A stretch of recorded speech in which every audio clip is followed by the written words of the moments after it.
In this video, I'm going to be scaping this tank, which is about a 60 litre tank for 4-eyed fish. The measurement for this tank is about 2 foot by a foot by a foot tall. We're going to be doing something incredible. These guys are the 4-eyed fish. I know that for this type of scape was to build something, it had like a waterfall, as well as essentially you could see the eyes poking out the water as you could do in this shot, which hopefully I did create it nicely. So again, I'm just adding some sanding on the bottom. So I did add some sand on the bottom, just to give it that bit first colour. This sand looks quite natural looking. It's not as bright, and I think it does fit towards the finishing touch then of the tank. So the second bit is I forgot to do the background first. I was meant to do the background, so I decided to do the background on the back as well as on the one side. That way you can see the other tanks too. So I ended up just putting some double-sided duct tape, and I'm putting on a black background, so that I would focus on more of the scape, the plants, as well as obviously the fish. I didn't want the background, like a stony background, to end up causing a lot of issues and a lot of problems, and people not really focusing on the fish itself. The fish and the scape are the main priority. So with the double-sided tape, it makes it a lot more easier to using some type of glue or even sellotape. Right now, as you can see me, I'm doing the bottom bit. My favorite thing about using double-sided sellotape is the fact that it is easy to adjustable if you do feel like it's not wrong, if you feel like it is wrong. Like with this tank with having rims, I was able to use the double-sided sellotape on top of the rims, per actually on the glass. That way you don't see the double-sided sellotape. So I ended up making the black on the left side completely black, and I left the right side open. The reason why the right side is open and not all three is because it's closest to the door. So straight as you walk for the door, you immediately see that tank. That's the only reason why I did it. So my idea for this skate was to use these two pieces of logs to essentially create one log, which it did come out right as I wanted it to be, because we didn't currently add like these big logs in at the moment. So we end up using these logs to connect, and as you can see, I'm wearing some rubber gloves. That's because the glue that I'm using is a pain in the bum to get off your hands. So make sure you use some glue. This is a crayon glue that is completely safe. And the best thing you do is with it is you could attach it with some tissue paper and it'll go rock hard. It's completely easy to do. So right now I'm just screwing as many points as possible around the log to get it to a point where that I know both logs ain't gonna break, it's not gonna come apart.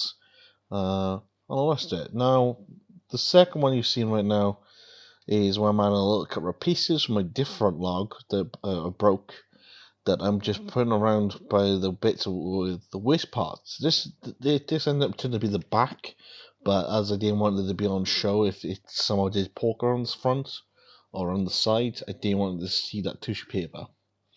Now I ended up using bits of this bit, but the next best thing you can do is let algae grow on that tissue paper, or even use some plants like moss and jabberthorn and nubius, which I did on later down the line. Right now I'm placing the log with the pump being inside the log, or the filter inside the log, as well as installing the heater at the same time. Right now I'm just going to play around with the sand and the rocks to give me some ideas where I want the rocks to be placed. So I end up placing two big rocks towards the front of the log. Then I end up using these as a glue up point, which then would stop the log. As you would see, I did end up making a mistake by putting that small rock towards the back of the tank, which you will see now in a minute as I'm trying to fill it up.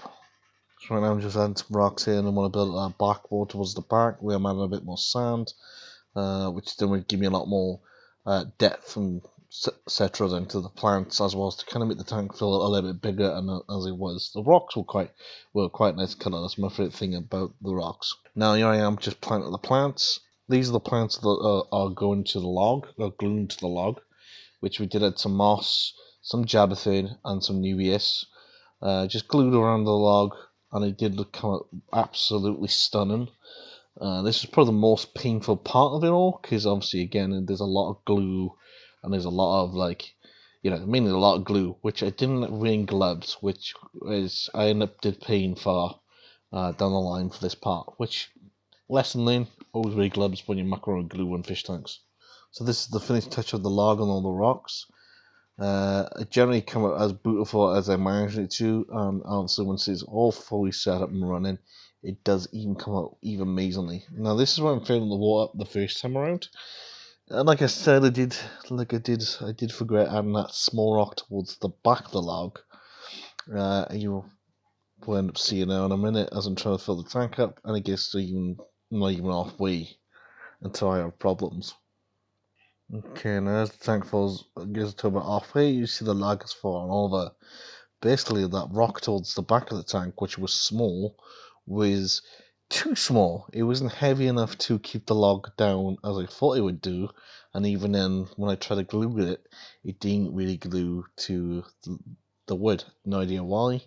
I don't know if the rock was just wet or the log was wet, whatever way, but I managed to end up finding a bigger rock, which was managed to be tall enough, but not as round enough then to stay down. So whereas the second time around when I fill up the log, which I ended up skipping that process, as I end up already showed you guys how I filled it up.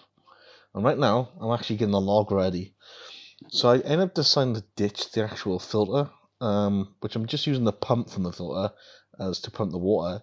But inside the log, I got some media balls, some sponges, and then some just dealt to clear the water with some floss or cotton roll, whatever you want to use it, whatever you want to call it. But essentially, it's gonna get the water nice and crystal clear, which it did surprisingly, and that filter still works now. The tank's been set up now for over 2 weeks as I'm recording this video, or recording the base part anyway. That flow was slightly too high to what I was liking, so I ended up placing some moss over the pipe just to help it to get it to where I wanted it to be, which was like a mini waterfall inside of an aquarium. I wanted something that, you know, would have a little bit different to my previous escapes, and I feel like this was one of those ones where it did end up coming out some stunning. And that was the main thing for me, was to really get the flow out of the pump, as I didn't want it to come out super fast. Or super slow. I wanted it to come out just enough. So I didn't actually end up recording the planting bit of this video. The actual rest of the plants I was going to plant in, which you will see now towards the end of a minute. And that was because my phone was going to die. Well, this is the end of the escape. As you know, you can see with the plants being in it and seeing all the way all the fish are reacted to the tank. The fish absolutely love it. They go nuts in it, and they seem to enjoy it much as we do as the people working in the shop.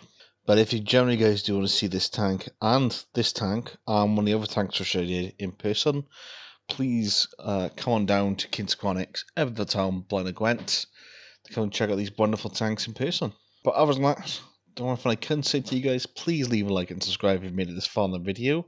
And I hope you guys will come and see the tanks in person, as well as maybe subscribe to the channel, because the next escape is also just as beautiful as this one. Other than that, I hope I see you guys in the next one. Bye for now.